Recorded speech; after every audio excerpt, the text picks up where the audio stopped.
All right. Welcome, everybody, to what is sure to be a very exciting panel today on AI readiness in the Americas. We thank you all for being here. I have the honor, my name is Isak, and I have the honor of moderating this panel with a very amazing group of panelists who I will introduce in a second.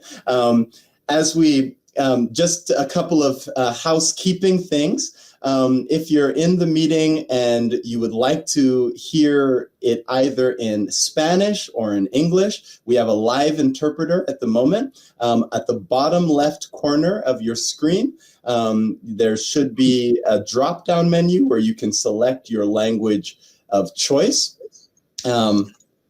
Likewise, if you have any questions that you want to ask the panelists, after some brief remarks from each of the panelists, we're going to have a time for Q&A. So if there are any questions that you'd like to ask any of the panelists, please put those in the messaging system. So on the right side, you'll see it should be the second button to the right. There is a button that says messaging, and you can type your question there. So if you have any questions, and we will be giving those to each of the panelists.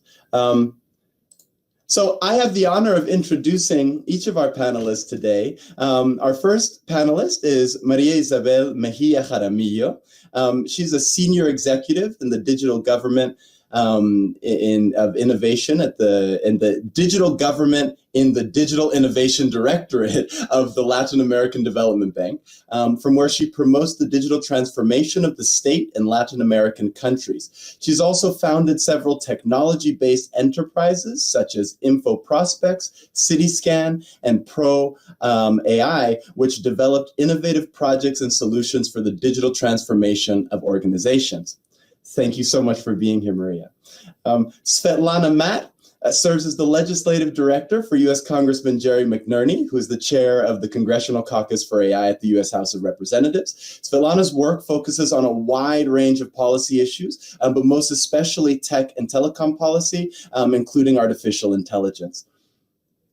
Rachel Dockery is a senior research fellow in cybersecurity and privacy law at Indiana University at the Maurer School of Law, and she is the executive director of the Indiana Cyber Clinic. She's particularly interested in the intersection of law and technology, information privacy and security in the digital age. Also questions of big data and artificial intelligence, global data governance trends. And finally, Fabrizio Scrolini is the executive director of the Open Data Latin America Initiative, working on data and pressing public policy issues in Latin America. Fabrizio co-founded Abre Latam and Condatos, the regional policy forums on open data and development, and serves as a board member of the International Open Data Charter. Thank you all for being here. Now, before you have your initial remarks, I wanted just to set the tone by going over just a little bit of the AI Readiness Index. So I'm just going to share my screen here.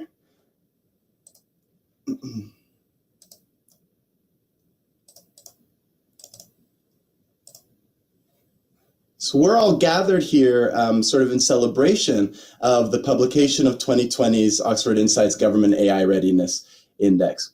And this is the third iteration of the AI Index. And just briefly to go over the history, between 2017 and 2019, when we published the first and second iterations, we really focused on expanding the index in terms of countries that were analyzed. But from 2019 to 2020, we really made it deeper. So we looked at making it more in depth by adding more indicators and a sub-index on responsible use. Our sort of overarching question was, how can we know, or how can we assess whether governments are ready to use AI for the delivery of public services. We had sort of three hypotheses. The first is that the government needs to be willing to adopt AI and able to adapt and innovate to do so, that the government needs a good supply of AI tools from the technology sector, and that these tools need to be built and trained on high quality and representative data, and then they need the appropriate surrounding infrastructure to be delivered for the use and benefit of citizens. You can read this online, but we have sort of pillars and then sort of indicators within those pillars, and as you can see right here. And similarly, same idea for the responsible use. Now, it's as you're reading this, the responsible use sub-index was a pilot this year that was tried out with a handful of countries, and so there's sort of a proof of concept to answer the question: if you're ready to use it, will you use it in a responsible way? Now, we're talking about the Americas today. And as you can see, there's quite a bit of disparity between sort of North and South, particularly. But in the last few years, many countries in Latin America particularly have come out with new AI strategies, visions, and plans. And so the shape of this map is going to start to change in the years to come. And just a quick look at the responsible use index. And I think notably here is the distinction between Uruguay, who of the countries analyzed in the Americas is right at the top. So Uruguay and Canada doing quite well. With the United States, though it's the leader in our index in terms of AI readiness, being in the middle of the fray in terms of responsible use. So with that being said, I'll hand over first to Maria. We'll start with you and tell us about how Latin America is responding to all of this. Hola, buenos días para todos. Voy a compartir mi Going to share my PPT with you all. ¿Ya la están viendo? Are you seeing it? Okay, good. Well, the first I would like to say is that there are structural challenges that we all have in common. We still face challenges related to poverty and inequity, low productivity, a lack of trust in institutions, corruption, climate change affecting all the countries in the world, and illnesses. Now, the big challenge, the big short-term challenge is COVID-19, which has left Latin American countries with a huge issue in financial recession, a huge increase in public debt, high unemployment rate, a poverty increase, and social inconformity. There are demonstrations and protests by people who are really suffering from hunger. And unfortunately, we are risking to lose the past decade's improvements. Now, what we are thinking is that we need new ways of governance. We need to harness technologies offered by the fourth industrial revolution, the huge amount of data available in this moment. So we invite governments to change into startup mode, so to say, to start recovery. So I'm going to mention three ways how governments could harness strategic use of data and AI precisely to help solve all these public issues that structurally face our countries, particularly now with COVID-19. The first thing that public organizations do is they design public policies, they implement them and assess them. So data are useful in order to get a better picture of public policies, where they are being implemented, which populations are the ones receiving these, perceiving the phenomenon, how has this problem evolved, and at the same time trying to understand the causes and reasons, and also to predict what could happen. So AI can help us to give recommendations on possible potential solutions. Likewise, analytics also helps us to monitorize effects and to tune up in a very precise way the interventions by governments, whether we have to make these decisions and what happened then, and how to tune up all these government interventions. Some examples here, coming from a public call that we did within an initiative led by our bank to promote strategic use of AI and data in the public sector. We got 89 suggestions by different actors or stakeholders in order to make strategic use of data in order to solve problems in cities. Here you can see some examples of the project presented to this call. We saw how they are working on, because we were asking for projects that had already gone through the pilot phase. So what is already in place, for instance, is to detect irregularities or inefficiencies in government contracting, detecting tax evasion, reducing dropout, to attend natural disasters, to give support to the armed conflict victims here in Colombia, or to improve wellness of adult population. The other thing that the state must do is to give public services to citizens.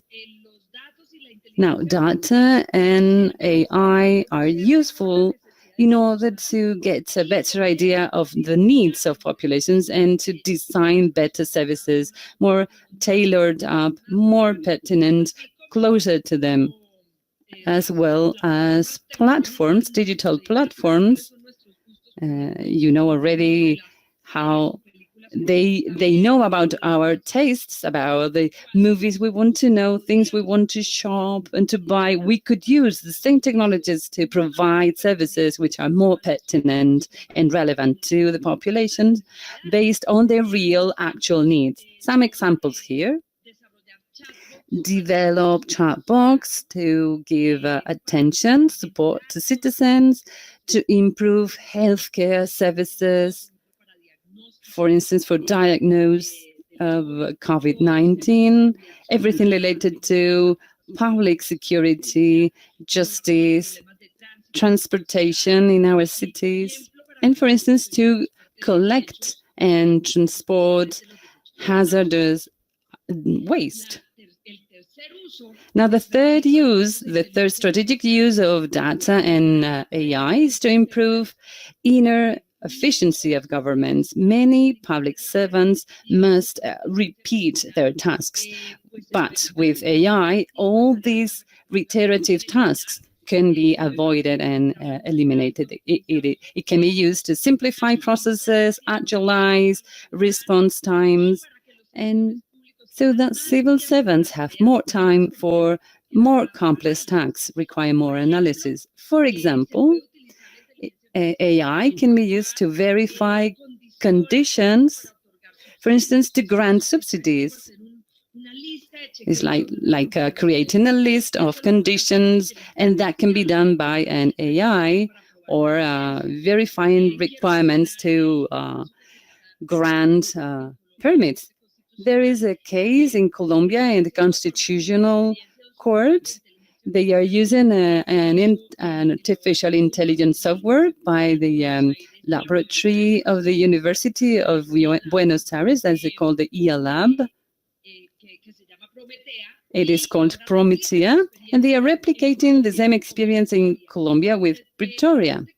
Now, the Constitutional Court in Colombia is reserving over 27 700 daily requirements of protections by citizens, requiring that their human rights are being protected. But imagine it's 2,700, and 1,400 of them have to do with healthcare issues. So there is an AI that reads automatically and detects required criteria, such as tell me all the protection cases with degenerative illnesses, because then the Constitutional Court needs to revise all these requirements. This is a fantastic example of something that requires, imagine, 202 days to review all these 2,700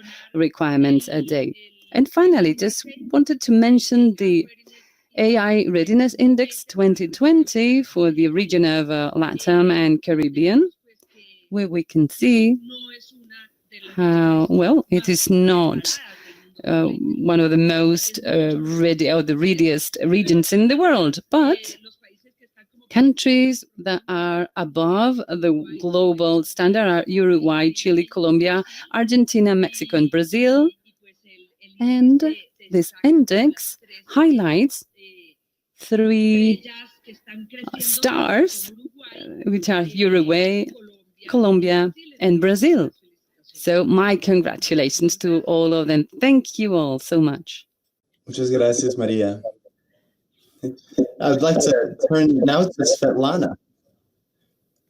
Hi, thank you so much for having me here today. It's a pleasure to be joining everybody. I first want to commend Oxford Insights for their work on the AI Readiness Index. I think that a lot of times we hear about how, who's winning the race on AI globally and who's the most competitive on AI. And these are really broad questions, but they deserve us to answer them, I think, with looking at factors with more granularity. So the AI Readiness Index really enables us to do that. And I think it's just a really important contribution to the larger conversation we are having about AI and global competitiveness. And I also want to commend you guys for your work that you did for our congressional district with the city of Stockton. That is to prepare the country's first AI strategy. That is really, really important. And in terms of when it comes to AI readiness and competitiveness, it's important that every level of government be, I think, engaged on this. It's not just the federal government. It's not just the states. It's not just the local governments. It requires all 3 parts.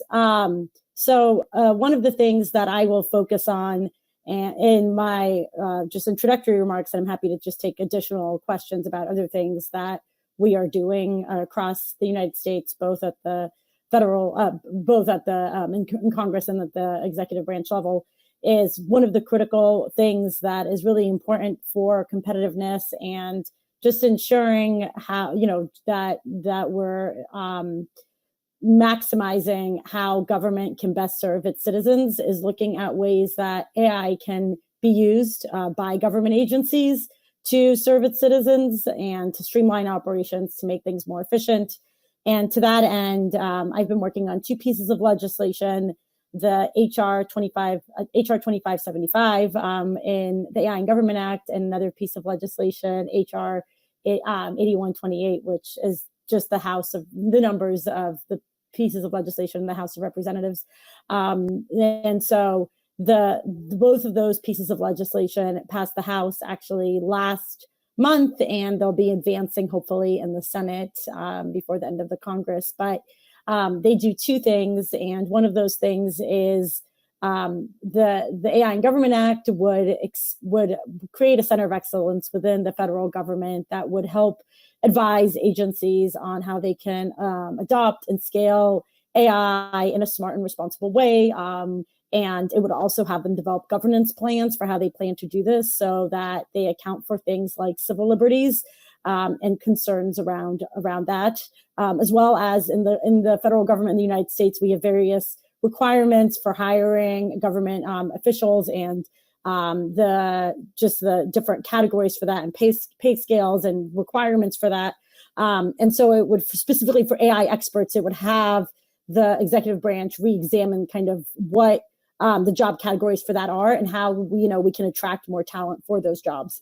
And then we have another bill, the AI for Consumer Product Safety Act, and that takes a more narrow approach, but it's something very specific, but it requires an agency that is whose mission is to protect consumers from harmful products. So for some dangerous products that might result in a recall because they're unsafe, to be monitoring the market for that, so they can issue potential recalls if needed. And so it directs this agency to do a pilot using AI and to report back to Congress on how the success of that and lessons learned. And it's actually the Consumer Product Safety Commission, which most of you probably heard of. A lot of people in the United States probably haven't heard of it, but it's a really nimble, small agency, but that is having that deals with a lot of data, a lot of information. So we hope that this legislation will help demonstrate the use case for how AI can help agencies be more efficient in how it serves its citizens. So those are just my introductory remarks. Happy to take any additional questions. And thank you again for having me here today. Thank you so much, Svetlana. I'll hand over to you, Rachel, for your introductory remarks. Thanks, Isak, and thanks so much to you and Eleanor for inviting us here. I'm really excited to kind of engage with the panelists in the Q&A, so I'll try to keep my introductory remarks short and kind of focus more on the interactive discussion later. But I'm going to pivot a little bit and talk more from sort of a researcher's perspective of moving from the AI Readiness Index and how you implement AI for good strategies. So AI strategies in the Americas have varying visions, capacities, and goals. I think the headline for North America was 2 countries and 2 different visions, although they're both moving forward in an age of AI. So it's very common that the vision or the capacities are different, but there's a general consensus on using AI for good or for the public benefit. This is true among governments. It's also true in Silicon Valley, at least with the different corporations that are publishing AI principles. Google, IBM, Microsoft, they all have this sort of for public benefit listed. But one of the most obvious examples of how to use AI for public benefit is within the public sector, within the government. And Maria has already provided some fantastic examples of this. I think by some estimates, AI can clear up nearly a third or more of a public servant's time, allowing them to shift to more high-value work. It can help governments design better policies and make better decisions.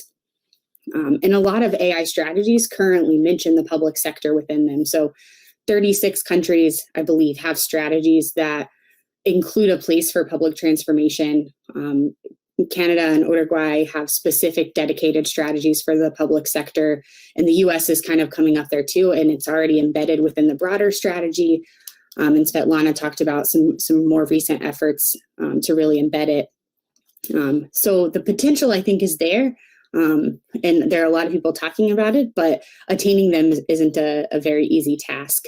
The benefits really only come when AI is deployed in a responsible way. One example would be with the facial recognition technologies. And we've kind of seen some of the I guess, controversy around deploying them. Last year in early 2019, the largest provider of body cameras in the US opted not to sell their police vests with facial recognition technology due to likely inaccuracy or systemically discriminatory impacts, just because of the high stakes setting. So there's a movement to use AI responsibly, but to do that, we need several factors, many of which are listed in the AI Readiness Index already. But those could include availability of inclusive data sets, data sharing, and some development of principles around data sharing could be useful. Transparency, accountability, privacy, civil liberties, as Svetlana already mentioned. And I think overall, what we're moving towards is fostering principles and fostering practices that ultimately can create trust in the public at large and then consumers. But we need tools to do that. And I think that's one of the main things where we're kind of moving from this conversation about how AI can be used to how we can deploy it responsibly. Some of those tools already exist, whether that's through algorithmic impact assessments or these sort of broader data protection impact assessments that have a specific focus on AI. Another example would be a data review board, sometimes called the data ethics board. The data ethics board at the provider of police body cameras actually who came back in with the ethical concerns around the deployment of that technology. But other than that, there's just we still need a lot of room to have space to test the different technologies that we have. One example would be sandboxes. That's a tool that a lot of governments are using. Another tool would be kind of on the back end, providing clear avenues for redress if something goes wrong. So I'm happy to talk more about this, but just to kind of conclude my opening remarks, I think that the benefit of AI is astronomical. AI can help bridge barriers of access to certain services, such as health and medicine, can help ensure consistency and fairness when deployed responsibly. But those opportunities can only be realized with inclusive data sets, tools to ensure transparency, and increased organizational accountability. The Readiness Index identified several factors that countries and regions can focus on, but I think there's opportunity for more regional, international, and public-private collaboration to kind of further enhance where we're going. And with that, I will turn it back over to you. And I'm happy to take any questions in a bit. Thank you so much, Rachel. And last but not least, Fabricio, to give your opening remarks. Thank you very much, and congratulations on this event, and congratulations to my previous colleagues who made really interesting presentations. I completely share Maria's point that in Latin America, we operate under structural constraints, like this is the most unequal continent in the world or region in the world. And as a result, the deployment of these technologies could offer a great opportunity to address that challenge, or could also offer an opportunity to increase that inequality. So that poses significant questions for researchers, but also for policymakers who are dealing with this. And that's one of I got basically a laundry list of 10 points to consider about Latin America to add to what Maria has said and to what my colleagues said in their own context. Like the first is like, this is a mixed picture in terms of not only of capacities, but also regulation. Like most Latin American countries do not have privacy laws, or do not have AI strategies, or do not have basic provisions for digital rights. And as a result, this creates an issue in terms of how you frame the development of AI tools. So as the report mentions, and as increasingly there is increasing evidence of this, there are several ways in which a country can adopt AI technologies and tools. And as a result, regulation and principles are important, and those are not in place in most of our countries. But on the other hand, we do have pioneer governments such as Uruguay, Colombia, that are developing programs, strategies to address this regulatory gap, as well as to engage the local industry in developing specific products that are tailored according to their context. So that's also interesting to see. And we hope that we get to see more of that through the sharing of regional networks. The other issue that we are getting to see is that there are several opportunities in terms of investment and development of new products in the private and public sector.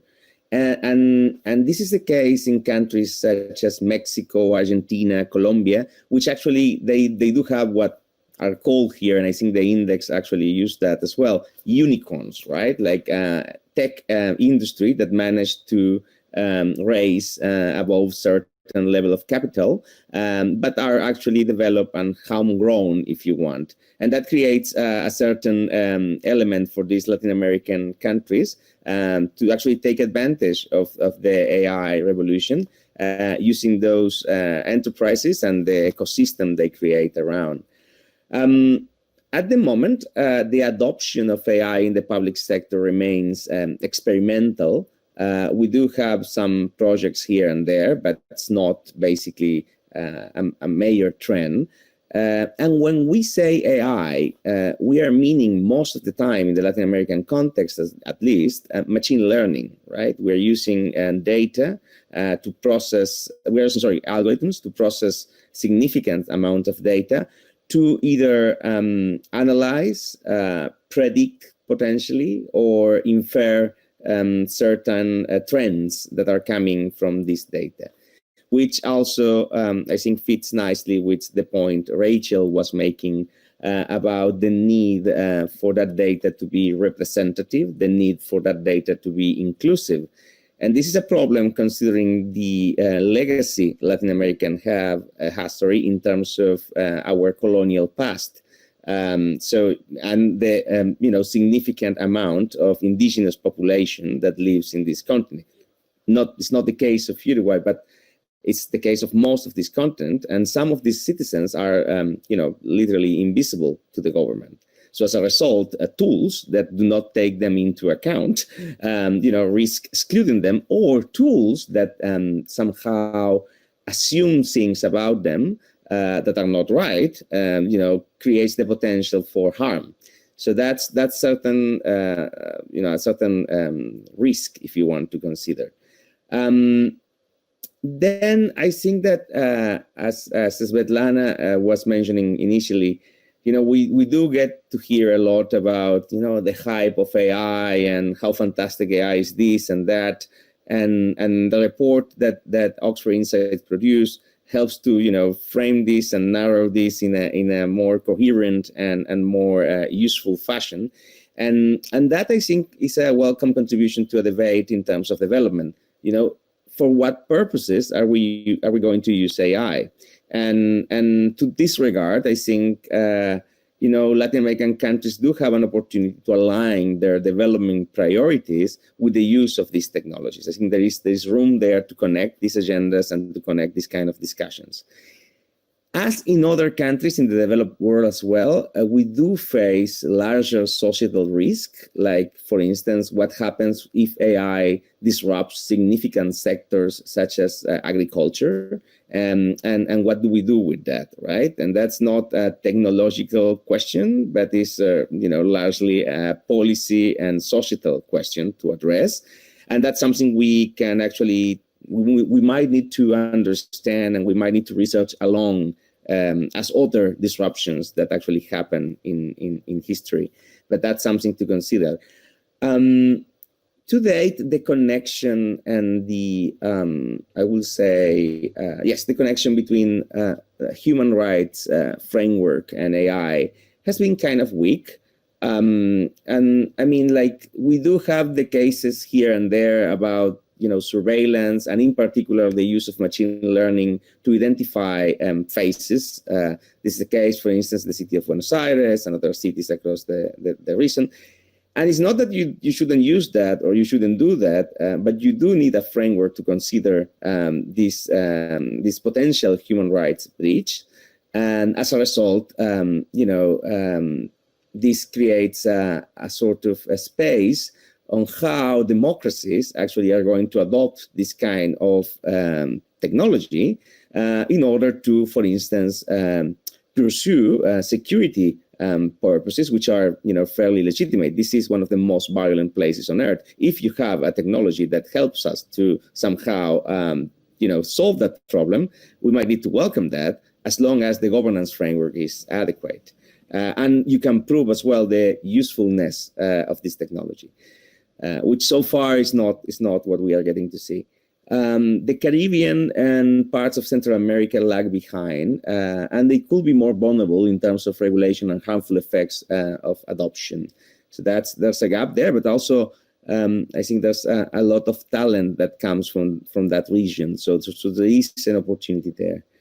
And as the report says, and I think a beautiful post as well at the Oxford Insight website says, particularly for the case of natural language processing, language matters, and the fact that most of these technologies are based in English, the fact that I myself am speaking in English right now, gives you a clue that the importance of developing solutions that are based in native language, potentially Portuguese, Spanish, and potentially Aymara and other languages that are not necessarily spoken or known even to populations inside these countries. And I think that's fascinating. It's a fascinating area of research, and I think that there's a lot to be gained over there in terms of not only of knowledge preservation, but also in product development and in ways to engage and reach these audiences. And with that, I think those were my 10 points about the status of AI in Latin America. Thank you very much. Thank you all. Thank you, Fabricio, and thank you all so much. This is a great start for our conversation. Just pulling off of some of the things that came up, some of the themes that came up throughout all of your presentations. What are the opportunities for collaboration across the region? So Maria spoke about, for example, the experiences between Argentina and Colombia, collaborating on the PROA AI tools. Svetlana, you spoke about framing this in terms of a race and who's ahead, right? Rachel, you spoke about sort of overlapping norms, and Fabricio, you talked about the importance of sort of creating governance frameworks. So where do you see the opportunities of the region working together on AI? To you first, Svetlana. Sure. And yeah, I think that I don't personally see it as a race, but I think that that's the question that we regularly get. I can't think of the congressman co-chairs of the AI caucus, which is an opportunity for members who are interested in this area to come together and to be able to become more informed on an issue and hold briefings and work on legislation together and all of that. And I think at every briefing or panel discussion we've had this Congress, that question gets brought up by some panelist, or the moderator. And so it's just, or a hearing that we've had in Congress. So it's just something that I don't know if other countries face the same thing, but it's in here, it's something that we're constantly faced with that question. And I actually would like to see more collaboration in this space on a multilateral and global level, because I think it's just really critical if, a lot of computer code, right, moves across, transcends borders. Right. And I think that for something like standards development, for addressing things like ethical use of AI, for how to mitigate bias in AI systems, it is really important that we work together across, with our partners in different countries, because while different countries have different values and whatnot, I think it's still really important that if this technology is to scale in a responsible way, that we collaborate with other countries and the development of the standards that are going to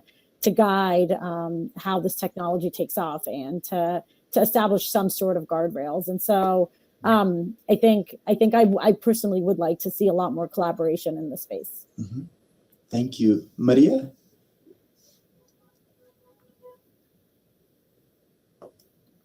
Sí, yo realmente no veo mucha colaboración en los... To tell you the truth, between or among Latin America countries as compared to other regions, like in the European Union, where there are other alliances that have been made by countries in other regions that we don't really see in Latin America, or specific in 2 or 3 countries, such as the ones between France, Japan, and Germany, to improve capabilities of research and development. For instance, in Latin America, we could do an alliance in this same sense. For instance, with the Pacific Alliance countries. But why these alliances? Well, the reason behind them is that because we need to be together in order to get more data, for instance. You know that AI without data is useless. So we need to start sharing our data. so the public sector shares their data with the private sector through these open data strategies, and vice versa, that the private sector shares their data with the public sectors, maybe between countries. All these collaboration is huge. It's a great space. Secondly, for our country, it would be very important to share cases, specific cases where we have been able to successfully implement artificial intelligence. So sharing these experiences is something that we foster a lot from the CAP and other multilateral organizations, because that might inspire those who have not started or have not dared to use them because they are afraid, or they think it's too risky, or they do not have the resources or political willingness. So yes, we can also share these regulatory or principles or standards or tools, methodologies. All that could be shared and should be shared. It is not a race, of course, but indexes really highlight that, well, this is a ranking. And in that sense, they are very useful because they focus our attention on where we should be working on and where the country is better positioned than others. Thank you so much, Maria.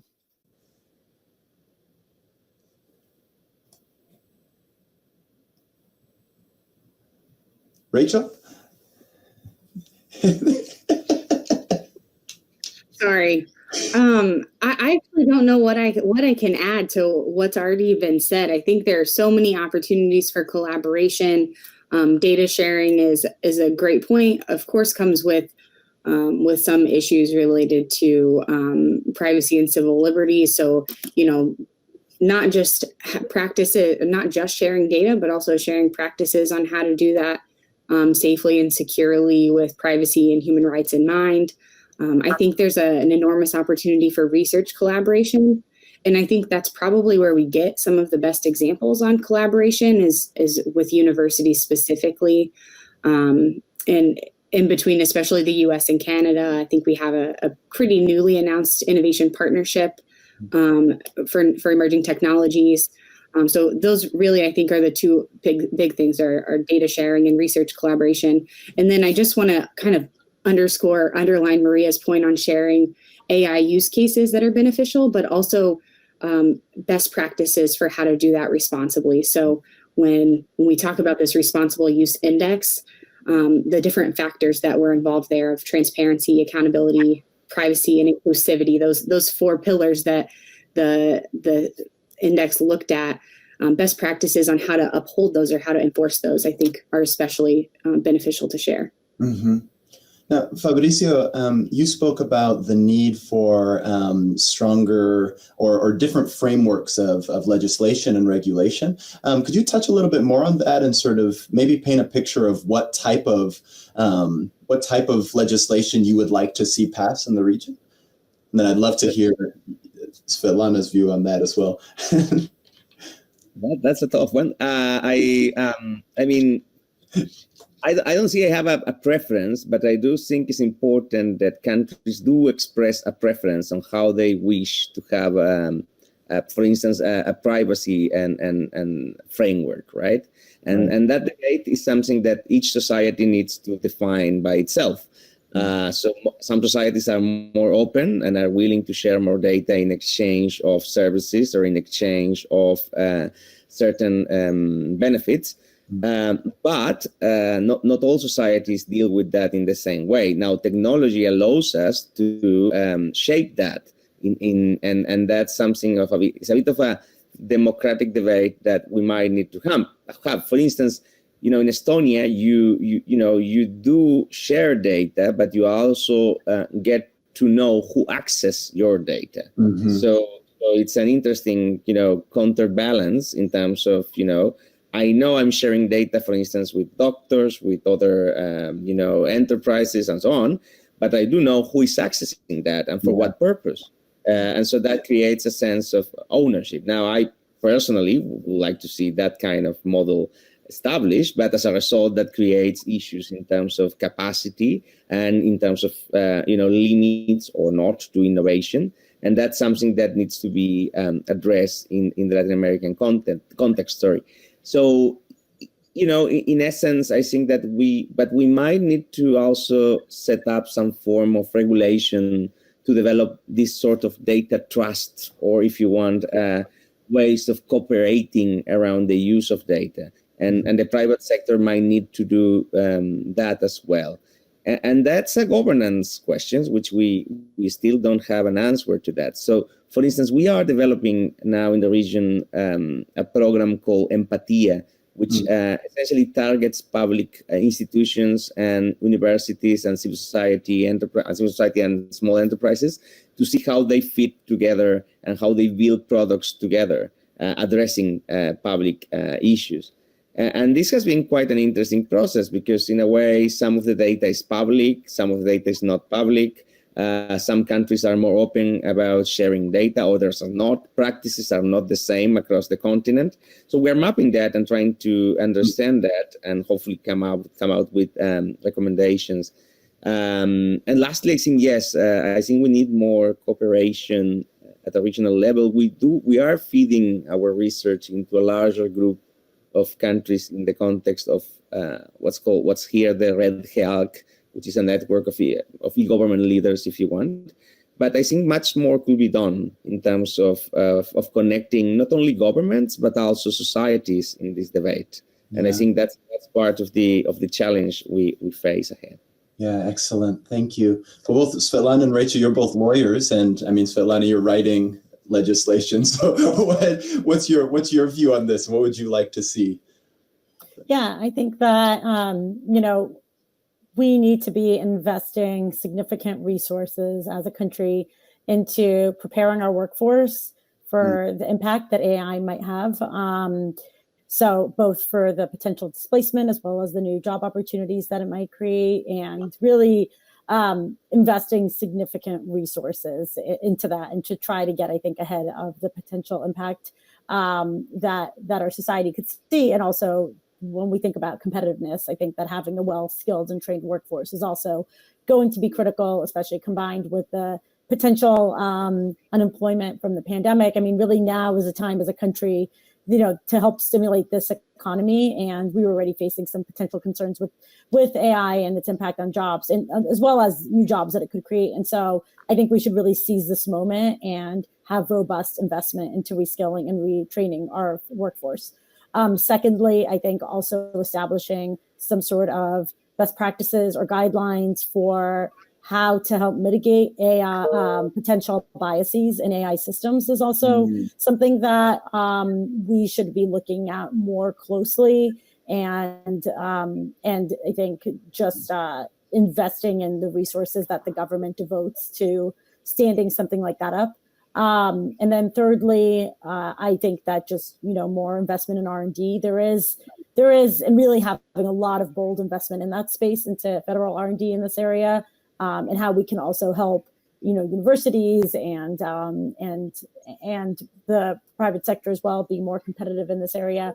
But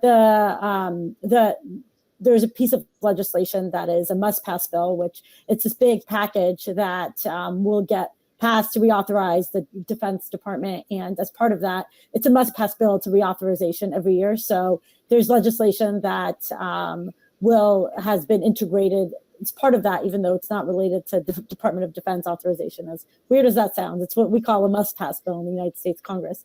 So that is currently in its final version of being what's called conferencing, where we have a House bill and a Senate bill, and we have to reconcile the differences.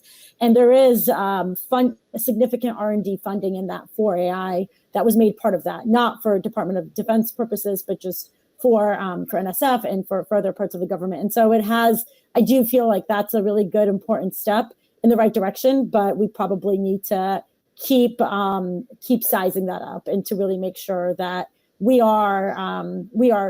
doing what is needed to invest a sizable amount in this field. And I think, just to echo what Mauricio said, to also really think seriously about how and engage seriously with our other partners in the region. Mm-hmm, mm-hmm. Thank you so much. Rachel, anything you want to add to that?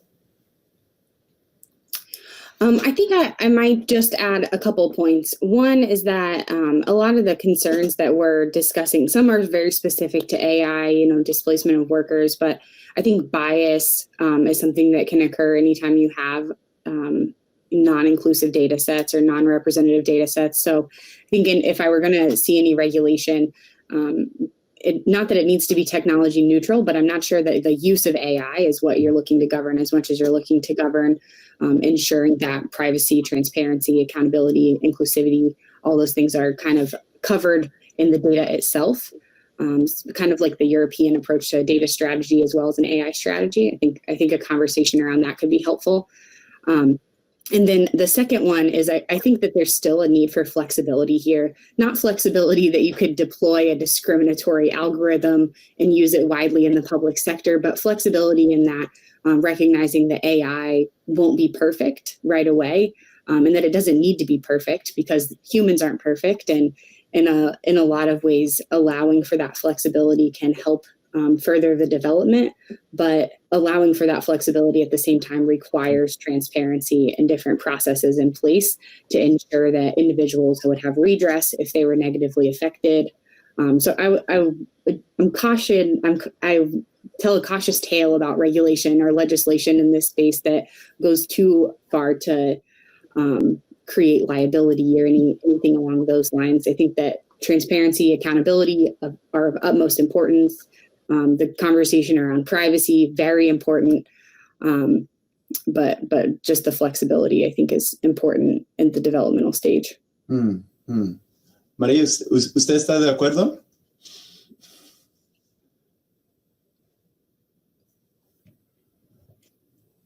María?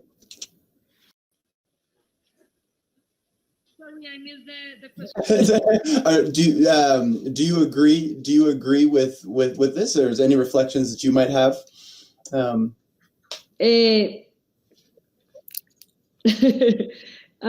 es que ya volvió la producción. No, I totally agree. The only thing I would add is that everything related to regulation, I agree with Rachel that there should be a flexibility to be kept in mind. And the sandbox, regulatory sandbox and regulatory beaches are very useful for the adoption of these emerging technologies, to have a regulatory framework to limit them or to constrain them in a way. And as we're sort of coming to a close, as you look ahead to the years, ahead, do you imagine that there'll be a lot of changing in the ranking? So when we gather again a year from today, or 2 years from today, and what do you think is going to cause that? Fabricio, you first. Well, let me do my foresight here. I think that investment can change significantly in the region, at least, because of the way the index is created, but also because of the way investment in this area could work. I think there's a possibility that some countries are able to leverage investment and develop products, and as a result, I think that could shape part of change. That said, the fact that you invest doesn't mean you invest in the right solutions or in an ethical way. So that also could affect the ranking. I think with the advancement of the awareness of privacy laws and other kind of regulations, the ranking also will change in the years to come. So that's something that I see as a trend and I think that's something desirable. That in terms of that's not only about the AI readiness, but also about responsible AI. So in a way, I think somehow if the policy discussions are held in the right way and in the right forums, I think we might be able to steer this topic towards a more responsible AI approach. Love that. Thank you. Rachel? Sure. I agree with everything that was just said. I think investment can change a lot. I would like to see more movement, especially from the US on the responsible use indicator. I thought it was pretty telling when you see that the US and the UK, who rank so highly on the readiness index, rank a little less highly. I won't say poorly, but they don't rank as high on the responsible use side of things. So I think readiness index can change based on investment, based on collaboration, and how you approach data sharing. I think data siloing can hurt how AI ready you are. But I would like to see more movement on the responsible use side specifically, and developing principles around that. Excellent. Thank you. María? Bueno, a ver, esto de hablar del futuro es muy difícil porque le toca a uno adivinar. Very difficult because we need to just be guessing. But let's think that there are certain trends. Some apocalypse thinkers say that the world's going to end, and others are very utopian and say that AI is going to solve absolutely everything, every issue in our life. By myself, I relate more to the pragmatics. We are in the middle. What we are looking for is basically be able to harness benefits, but mitigating the risks, the big risks of this technology. Like any other technology, it can be used to the good or to evil. What I desire is that this technology is going to be used for good, for the good of peoples. And we should be striving for this, and because we all know how to use it, but also we are aware of the bad damage that they can do to the civilization. So that's my vision on the future.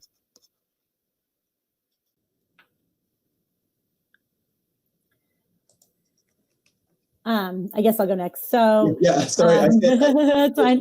There was a lag, I think, in the.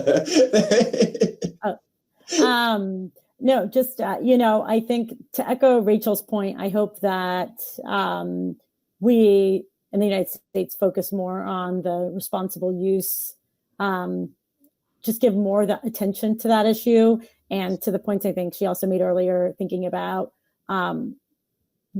factors like transparency and for privacy and what that means for AI, and how we can promote those principles as AI also scales. So I think that I would really like to see a lot more attention to that, and depending on how our election goes, I think that will also dictate some of these things. So we're all kind of sitting on the edge of our seats here, but I think just in Congress there has been really a growing amount of attention to these issues. So my hope is that within the next 2 years, we'll really see, I think, just more attention, that continued attention and more focus in this space. And I would just lastly add that, a lot of times policy responds to what's just developments in technology. So I think part of this also will depend on not just specific to responsible use, but just more broadly to, what countries decide to do is how the technology takes off and develops, and how that impacts the way that policymakers think. I think that that's also not something that is frozen in time. So it'll be really interesting to watch, and it's a really exciting space. Yes, I so agree. And those are perfect closing words, I think, to what's been a wonderful and fruitful conversation. For all of you who attended, thank you for being here. To our panelists, thank you so much.